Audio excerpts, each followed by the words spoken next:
Shalom. Kurang semangat. Shalom. Shalom. Oke. Pada pagi hari ini kita boleh bersyukur atas kasih anugerah Tuhan. Kita boleh berkumpul bersama dengan keluarga kita, saudara kita. Saya undang Bapak Ibu saudara yang di rumah untuk memberikan salam kepada keluarga di samping kanan, di samping kiri. Kalau bisa peluk keluarga, kita masih diberikan kesempatan kepada Tuhan. Oleh Tuhan, karena kita boleh memuji memuliakan nama Tuhan. Amin. Oke, mari kita siapkan hati kita untuk memuji dan memuliakan nama Tuhan, menyembah Tuhan lebih lagi. Kita percaya bahwa Tuhan pada pagi hari ini hadir di tengah-tengah kita bersama dengan keluarga kita. Amin. Kita yakin dan percaya ketika Tuhan hadir di tengah-tengah kita, kemenangan terjadi atas kita semua.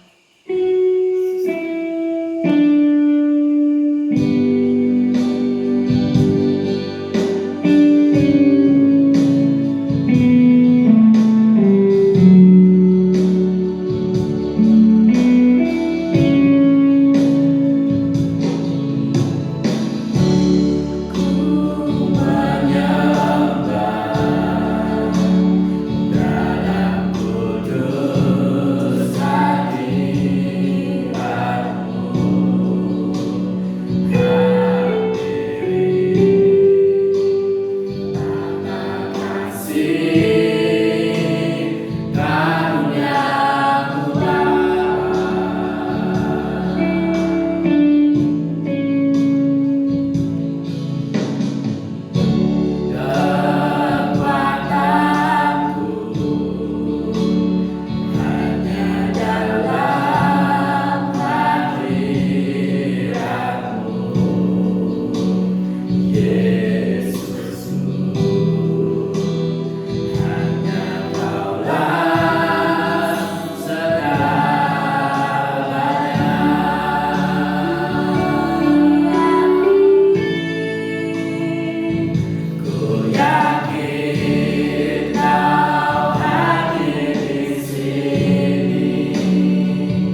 mengucap syukur padamu ya Bapa. Atas berkat kemurahan, atas karya penyelamatan. Pada pagi hari ini ya Bapak, kami bersama saudara kami, bersama dengan keluarga kami ya Bapak, boleh bersekutu bersama untuk memuji dan memuliakan nama-Mu ya Bapak. Kami tahu ya Bapak, Engkau adalah satu-satunya Tuhan yang layak dipuji, layak disembah oleh segala suku bangsa ya Bapak. Kami yakin dan percaya Bapak, pada pagi hari ini Engkau hadir di tengah-tengah bersama dengan kami ya Bapak. Ucapan syukur kami ya Bapak, kami akan memuji dan memuliakan nama-Mu ya Bapak. Biarlah nama-Mu saja yang semakin dimuliakan di bumi maupun surga.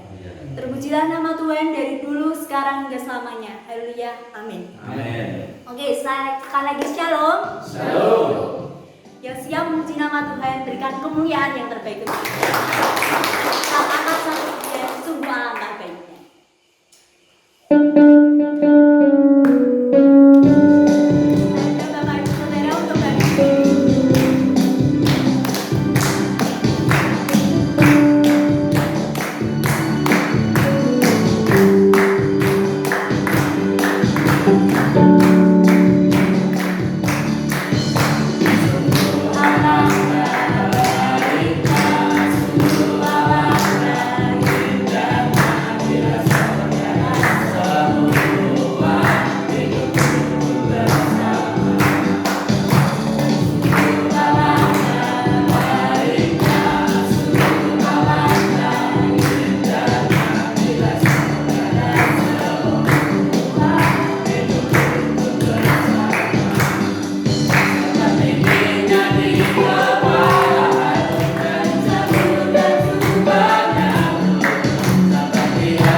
Biarlah apa yang Tuhan ingin sampaikan itu tertanam dalam hati kita. Amen. Dan boleh menjadi berkat bagi kita, dan kita boleh melaksanakan apa yang Tuhan perintahkan dalam setiap kehidupan kita. Amen. Kita akan angkat satu pujian seperti Aku Sayang Haus.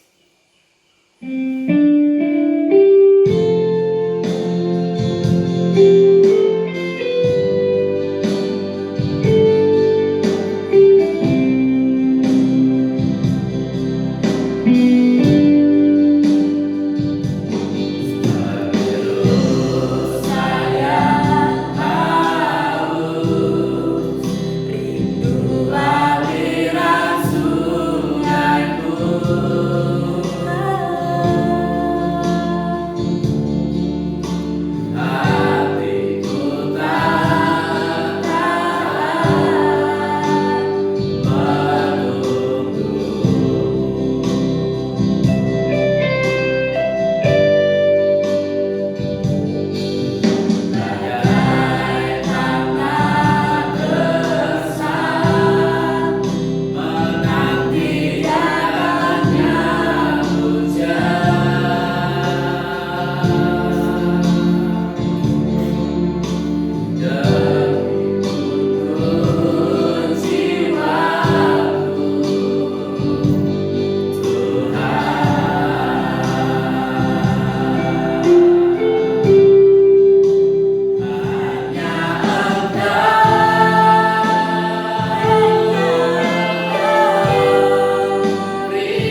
Bapak Ibu Saudara jemaat yang diberkati Tuhan, pagi hari ini kita kembali bersekutu dalam ibadah hari Minggu tanggal 26 April tahun 2020. Saya percaya setelah kita memuji-muji Tuhan, kita semakin diberkati oleh Tuhan dengan sukacita. Amin. Puji Tuhan.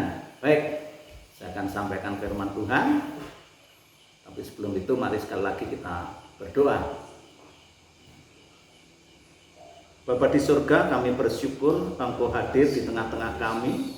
Sesuai dengan firman-Mu mengatakan ketika ada 2 atau 3 orang sepakat menyeru menyebut namamu, Engkau hadir di tengah-tengahnya.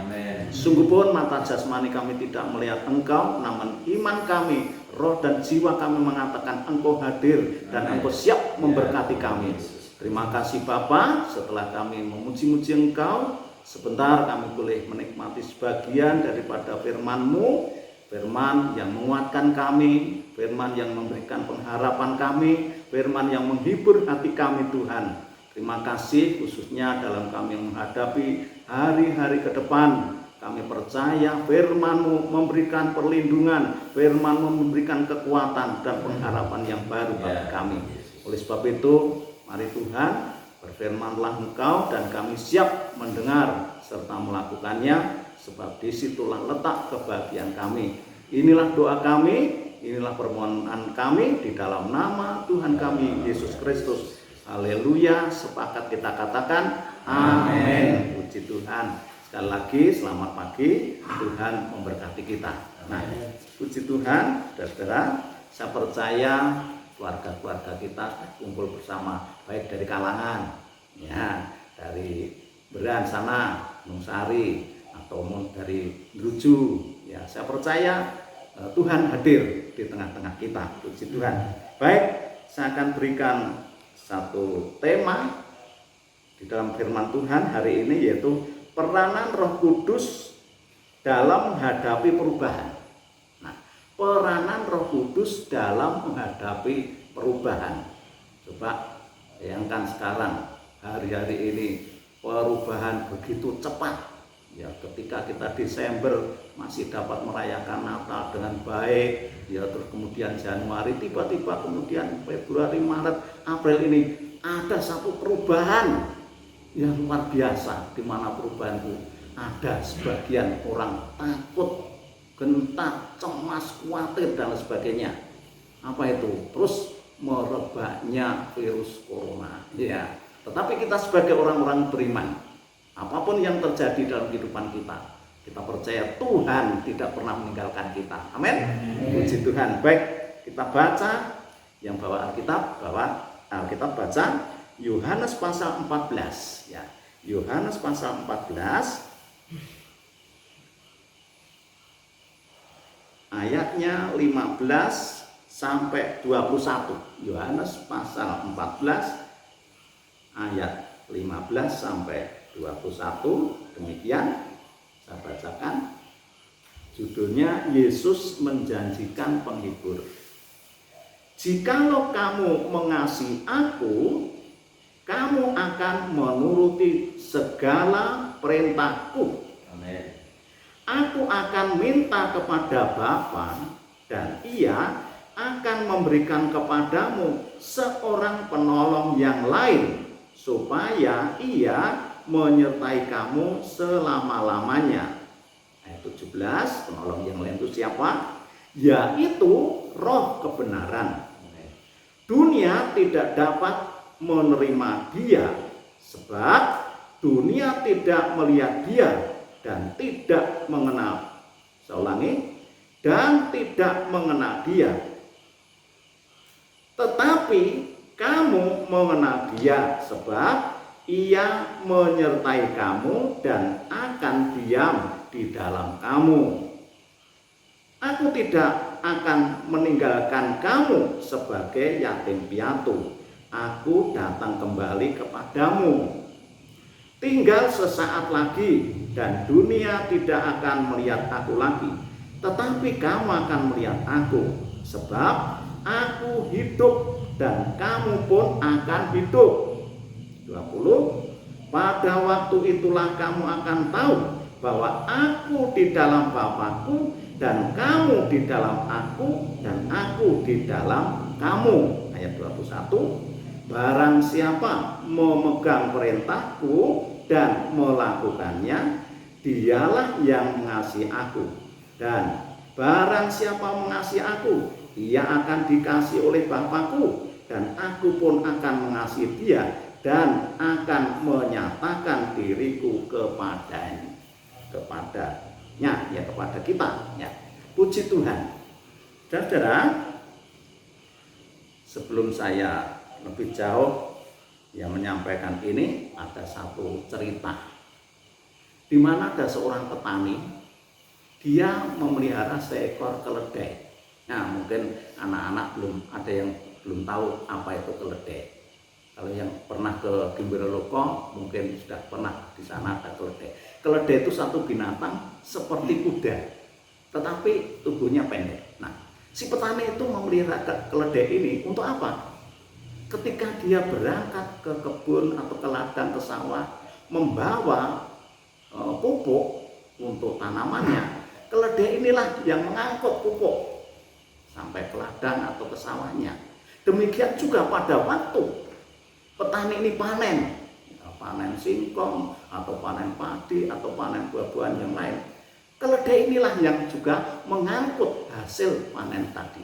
Nah, bertahun-tahun keledai ini dipelihara, diberi makan, keledai itu semakin kuat, gemuk, senang ya. Kenapa? Kecuali tenaganya digunakan oleh petani tersebut, tetapi ternyata keledai ini juga membantu menghasilkan hasil yang luar biasa. Betapa senangnya keledai ini. Nah, dalam hati keledai ini, keledai punya pikiran atau perasaan, dia berperasaan atau dia mempunyai satu pendapat. Wah, ini aku sudah tua ini, pasti majikanku, tuanku semakin sayang ya, karena aku sudah setia sampai tua ini.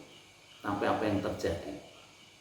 Ternyata apa yang dipikiran, di angan-angan keledai ini berbeda, bertolak belakang apa yang ada di dalam pikiran si petani yang mempunyai keledai itu. Akhirnya pada satu saat, tanpa sepengetahuan keledai itu, petani itu membuat lubang. Membuat lubang untuk apa? Untuk mengubur keledai yang sudah tua ini. Dia mempunyai satu pikiran, wah, keledai ini sudah tidak kuat lagi mengangkut hasil tanamanku, hasil panenku, atau mengangkut pupuk ke ladang atau ke sawah. Dan tidak berguna lagi. Apalagi dia sekarang tubuhnya sudah semakin kurus, tidak kuat lagi. Akhirnya apa? Kemudian keledai itu satu pagi-pagi buta dimasukkan ke dalam lubang yang digali oleh petani itu. Nah, siapa yang tidak susah? Siapa yang tidak kecewa? Siapa yang tidak cemas atau khawatir? Keledai ini cemas, dia khawatir, dia takut. Waduh, aku pasti sebentar lagi mati. Karena dia dimasukkan di dalam lubang itu. Wah, petani ini sudah senang. Wah, ini sebentar lagi keledai itu mati, sudah tidak ada gunanya. Tapi apa yang terjadi? Petani itu mengambil cangkul dan kemudian mencangkul tanah di sekitarnya, dilempar masuk ke dalam lubang itu. Satu cangkul, dua cangkulan, terus. Apa yang terjadi? Keledai ini sadar apa yang jatuh di punggungnya itu ternyata gumpalan-gumpalan tanah. Dia tidak mau menyerah, dia ingat, aku masih kuat seperti aku dulu. Akhirnya tanah yang menimpuk di punggungnya itu digerak-gerakkan dan akhirnya jatuh di bawah kaki daripada keledai itu. Terus berapa puluh cangkulan tanah itu dimasukkan ke dalam lubang tadi, dan keledai itu apa yang kita perhatikan. Keledai itu terus menggerakkan setiap ada timbunan tanah menimpa punggungnya, digerakkan dan kemudian diinjak-injak. Akhirnya lubang itu menjadi penuh dengan tanah dan si keledai itu bisa berdiri di atas tanah. Tinggal beberapa puluh senti saja, kemudian keledai ini bisa loncat keluar dari lubang ini. Nah, Bapak Ibu saudara yang terkasih, jemaat Tuhan yang diberkati oleh Tuhan, kita seringkali seperti itu. Kita menganggap seringkali keadaan lebih baik, keadaan lebih nyaman, keadaan lebih damai. Tetapi pada kenyataannya, ayo siapa yang berani? Berani membuat sebuah kepastian bahwa ini nanti akan menjadi lebih baik sebulan atau 2 bulan lagi. Oke, boleh saja prediksi seperti itu. Tapi saya berani mengatakan, sesuatu yang pasti adalah sebuah ketidakpastian. Sekali lagi, sesuatu yang pasti adalah sebuah ketidakpastian. Ada yang memprediksi sampai bulan Juli ini virus corona ini baru berakhir. Ada yang memprediksi tahun 2021 saya maksud, itu baru berakhir. Terserah, itu prediksi manusia. Tetapi mari kita kembali kepada Alkitab kita ini. Kembali kepada firman Allah. Di situasi yang seperti apapun, Alkitab katakan Tuhan menyertai kita. Ayat yang 16 ya. Ayat yang 16 tadi dikatakan ya, bahwa Roh Tuhan itu akan menyertai kita. Ketika kita beriman, kita percaya mengharapkan sesuatu daripada Tuhan di dalam kita menghadapi situasi yang seperti ini.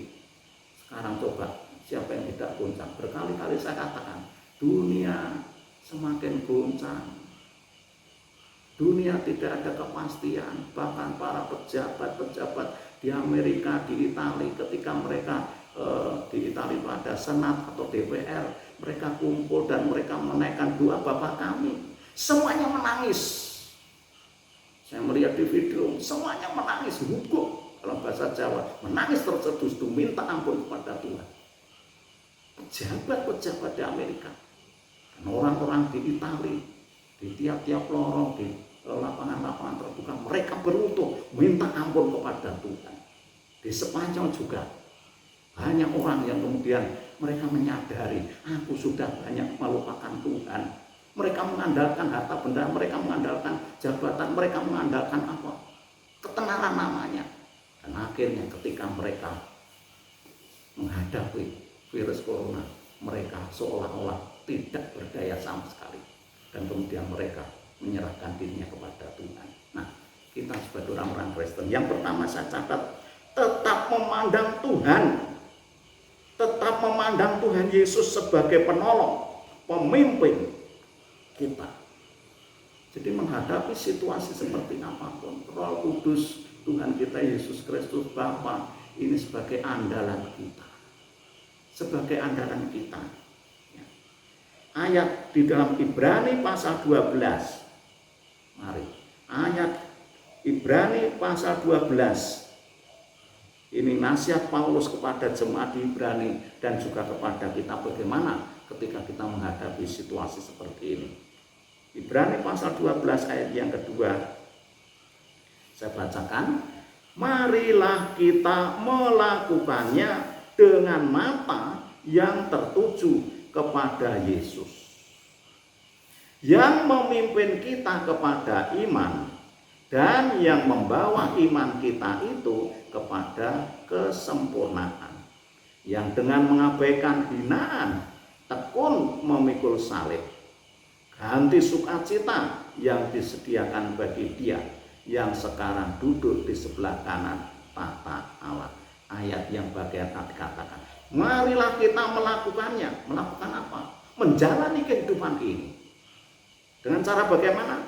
Dengan mata yang tertuju kepada Yesus yang memimpin kita kepada iman dan yang membawa iman kita itu kepada kesempurnaan. Bukan yang lain. Bukan yang lain. Apa yang diandalkan oleh manusia sekarang? Manusia tidak bisa mengandalkan sesuatu. Ya. Andalan kita sebagai orang-orang beriman, orang-orang yang percaya kepada Tuhan, hanyalah Tuhan kita Yesus Kristus.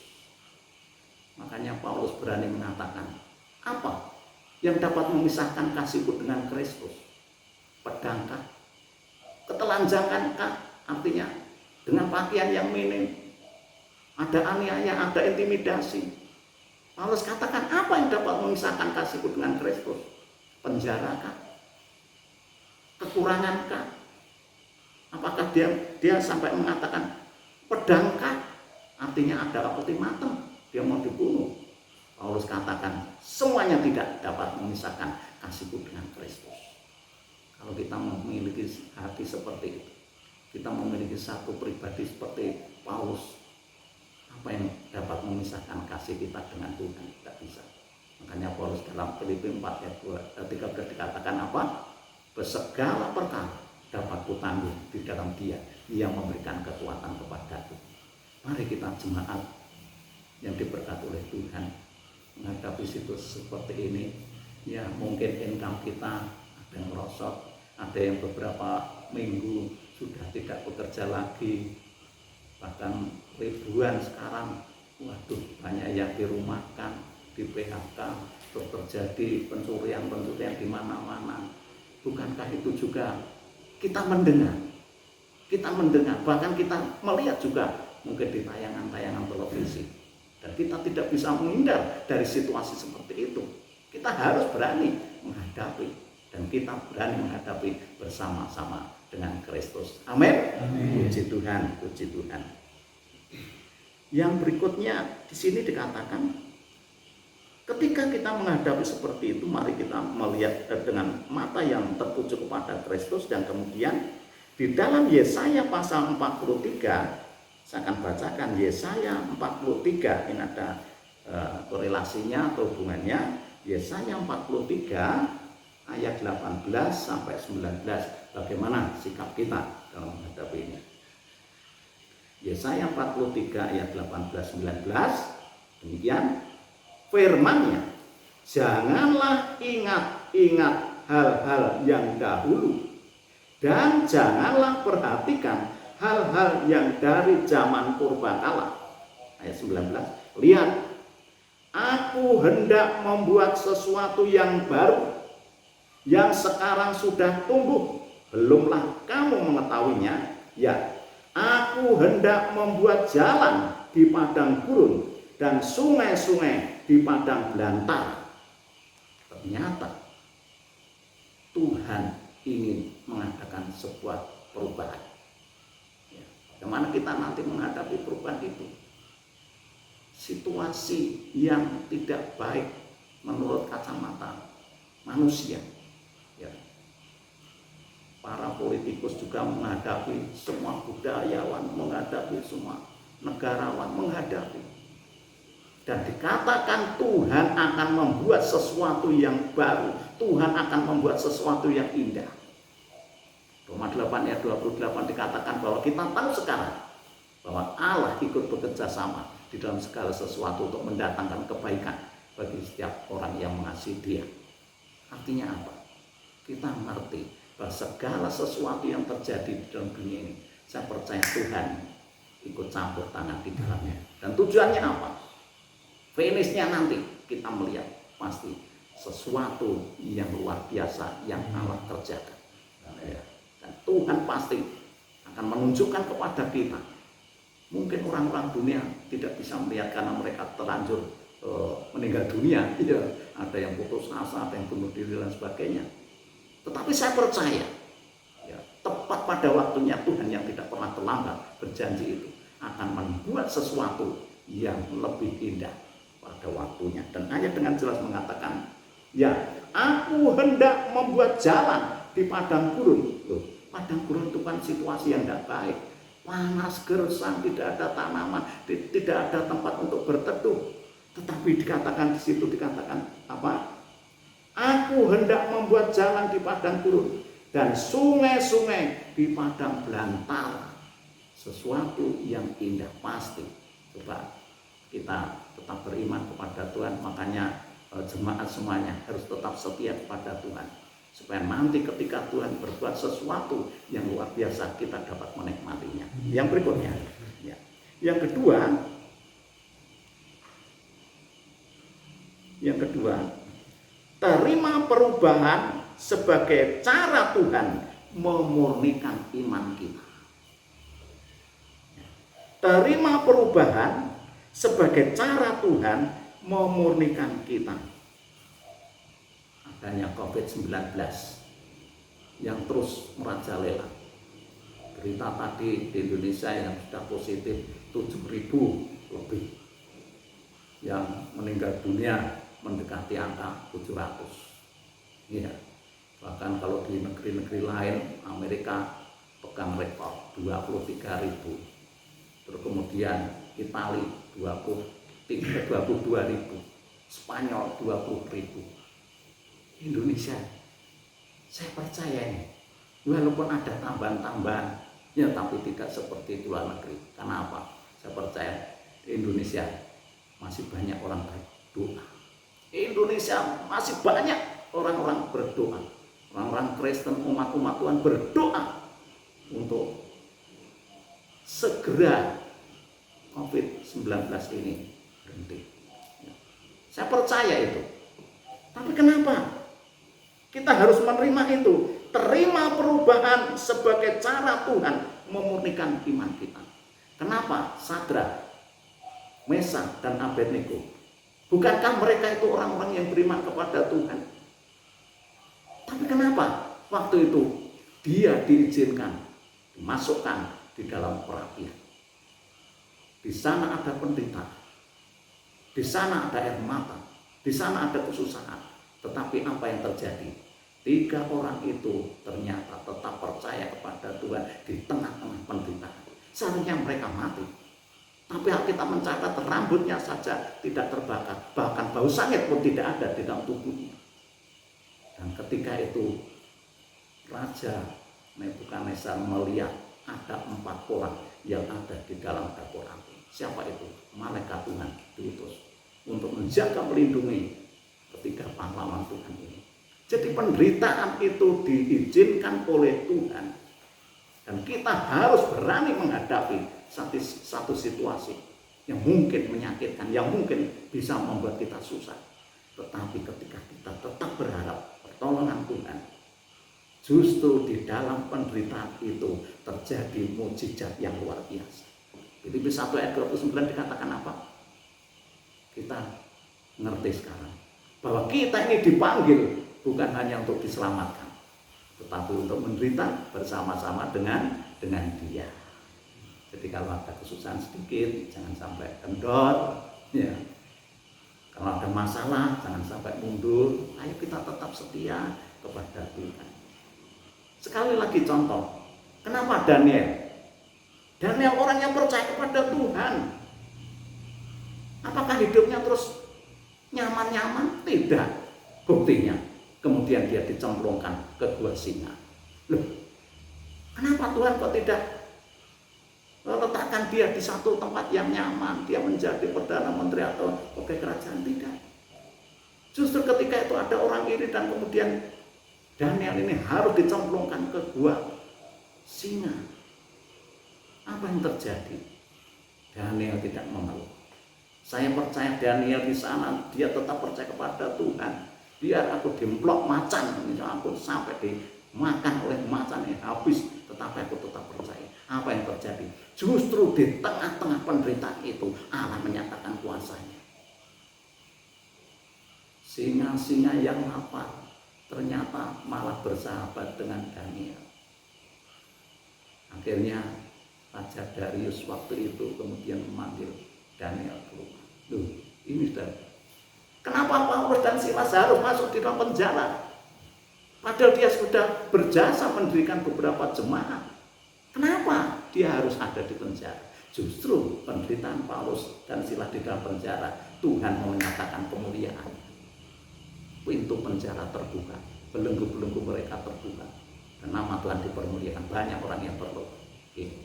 Jadi ketika kita tetap mau menerima sebuah perubahan, mungkin diawali dengan penderitaan, saya percaya Tuhan yang luar biasa, Allah kita yang dahsyat itu sanggup memberikan kekuatan dan mujizat demi mujizat di dalam kehidupan kita. Katakan amin yang percaya. Amin. Puji Tuhan, puji Tuhan. Nah, yang terakhir,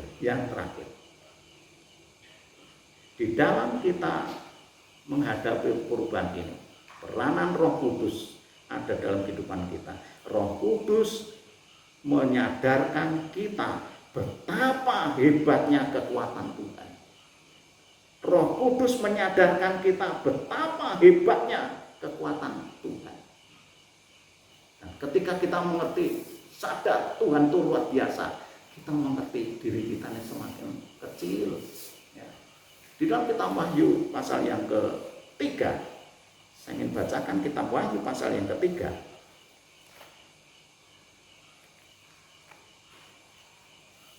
Kitab Wahyu pasal yang ketiga, saya akan bacakan ayat yang ke-8. Wahyu pasal yang ketiga ayat yang ke-8. Di sini kita mengerti luar biasanya Allah, dan kita ini sebenarnya tidak ada apa-apanya. Saya bacakan, aku tahu segala pekerjaanmu. Lihatlah, aku telah membuka pintu bagimu yang tidak dapat ditutup oleh seorang pun. Aku tahu bahwa kekuatanmu tidak seberapa, namun engkau menuruti firman-Ku dan engkau tidak menyangkal namaku. Sekali lagi saya bacakan, aku tahu segala pekerjaanmu. Lihatlah, aku telah membuka pintu bagimu yang tidak dapat ditutup oleh seorang pun. Ini luar biasanya Tuhan. Ketika dia membuka pintu, satu orang pun tidak ada yang dapat menutup. Ya. Aku tahu bahwa kekuatanmu tidak seberapa, namun engkau menuruti firman-Ku dan engkau tidak menyangkal namaku.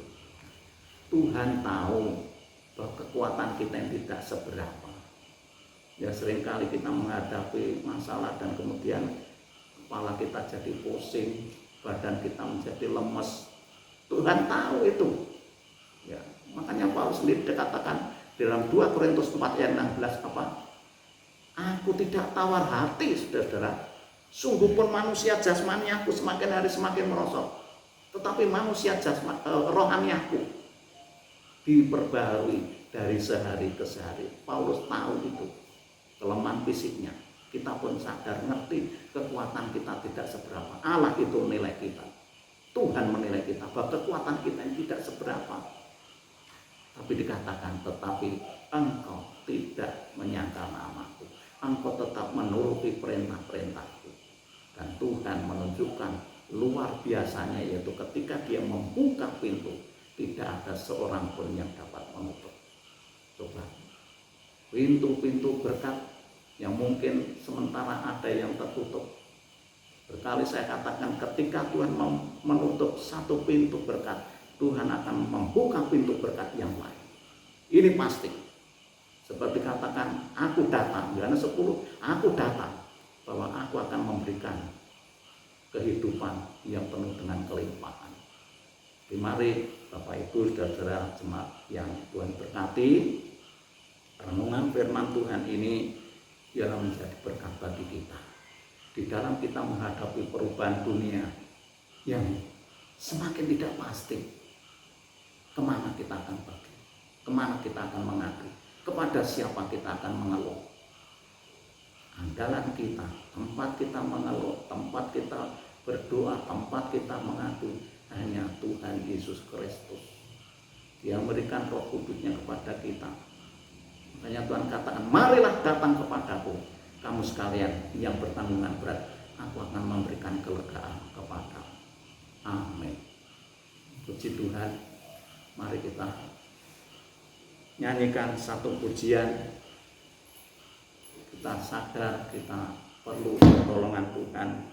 Kita menyanyi satu pujian yang sudah berkali-kali kita nyanyikan. Peganglah tanganku, Roh Kudus, setiap hari. Ku tak dapat jalan sendiri tanpa Roh-Mu. Mari kita bangkit berdiri bersama-sama.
sebagai penyerahan kita kepada tak dapat jalan sendiri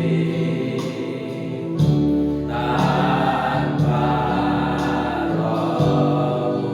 Haleluya. Bawa diriku kepada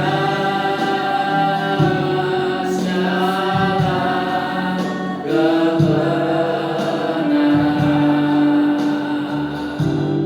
agar ku tidak tersesat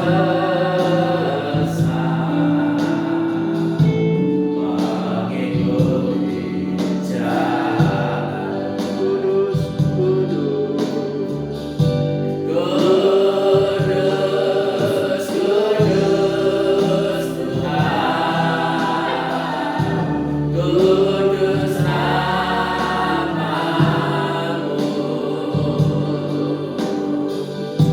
Ku beri syukur dalam simfoni indah.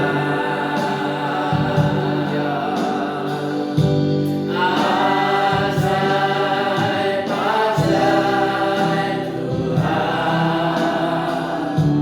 ajaib nama-Mu.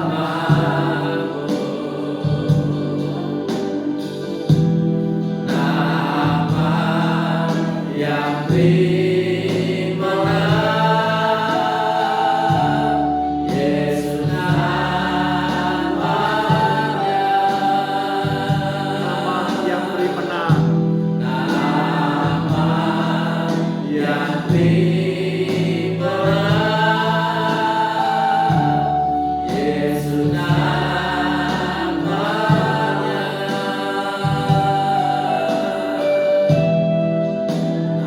Nama yang dimenang, Yesus namanya.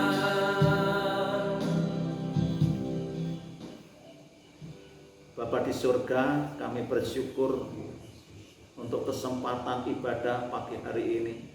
Dari awal, pertengahan hingga akhirnya, kami telah diberkati dengan sukacita lewat pujian kami. Dan kami telah diberkati oleh firman-Mu supaya menjadikan kekuatan bagi kami dalam kami menampai kehidupan kami ke depan. Tuhan, secara khusus kami berdoa untuk keluarga-keluarga umat-Mu dari berbagai tempat dan alamat. Tuhan, tolong Engkau menolong mereka tiap-tiap hari, kebutuhan mereka sandang pangan dan kebutuhan-kebutuhan mereka Engkau cukupkan sesuai dengan janji firman-Mu. Mereka telah mencari kerajaan Allah beserta dengan kebenarannya. Oleh sebab itu kami percaya Tuhan, apa yang diperlukan Engkau akan memberkatinya.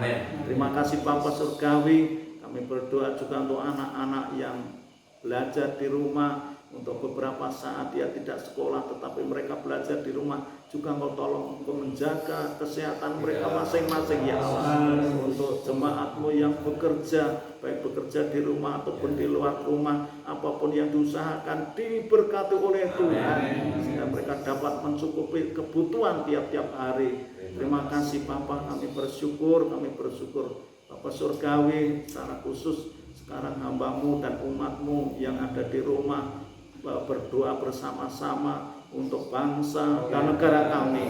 Kami berdoa di dalam nama Tuhan Yesus Kristus. Biarlah Tuhan Engkau menyatakan belas kasihan-Mu untuk bangsa ini Tuhan. Kalau bangsa kami banyak berdosa, kiranya Tuhan berkenan mengampuni. Para pejabat kami juga diberkati oleh Tuhan dengan hikmat marifat daripada Tuhan. Kami berdoa secara khusus untuk Presiden Jokowi dan wakilnya Tuhan, serta para kabinet menteri kerja, dari gubernur, bupati, wali kota, camat, RT, RW, semuanya diberkati dengan hikmat-Mu sehingga dapat membawa bangsa ini ke arah yang lebih baik dan mempermuliakan Tuhan. Terima kasih Tuhan, kami berdoa secara khusus juga untuk COVID-19 Tuhan yang terus masih merajalela. Tuhan Yesus Kristus tidak berkelebihan kalau kami berdoa mengundang nama-Mu di dalam nama Yesus Tuhan. Biarlah Tuhan Engkau hentikan hentikan Tuhan, Engkau hentikan Tuhan. Kami percaya Tuhan, virus ini tidak akan menyebar kemana-mana. Dan kami percaya Tuhan, Engkau memberkati seluruh tenaga medis yang menangani orang-orang yang terpapar COVID-19 ini Tuhan. Terima kasih Bapa, terima kasih, kami bersyukur Tuhan. Sekali lagi kami mohonkan Tuhan, roh pemulihan ada di negeri kami, sehingga negeri kami oh Tuhan diberkati oleh Tuhan dengan damaian, Tuhan, ketenteraman, kerukunan, bahkan Tuhan berkat-berkat ilahi, pertobatan terjadi di negeri kami ya Allah. Terima kasih Tuhan, hamba-hamba Tuhan, anak-anak Tuhan dimanapun berada di seluruh Indonesia ini, juga Engkau tolong, Engkau memberkati ya Allah. Terima kasih Tuhan, banyak doa dan permohonan yang ingin kami sampaikan, namun kami percaya Engkau tahu hati kami ya Allah. Engkau tahu permohonan kami dan pengharapan kami ya Tuhan. Tuhan kiranya juga Tuhan berkenan mengampuni jikalau ada kelemahan dan kekurangan kami di dalam ibadah ini. Tuhan Engkau memberkati ibadah kami, dan lain kesempatan kami akan bersua kembali dalam ibadah minggu yang akan datang.